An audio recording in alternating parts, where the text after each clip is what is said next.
Patay ang usa ka 18 anyos nga lalaki humandong gaba sa usa ka 17 anyos nga lalaki pasado alas 3 kaganihang kadlawon sa sitio Pangpang, Barangay San Isidro, Dakbayan sa Talisay.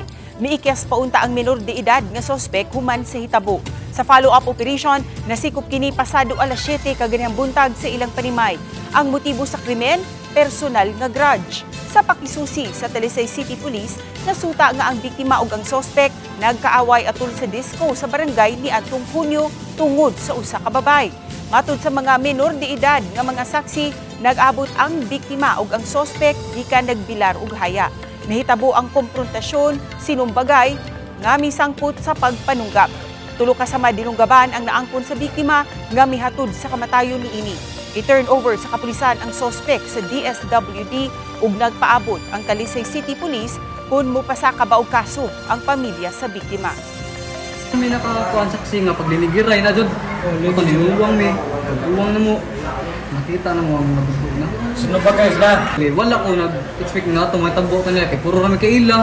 Nga na, Puro sa lang ba? Sa bagay lang. Sabi may ganun na nga. Maabot na siya nga ito, ninong gabay.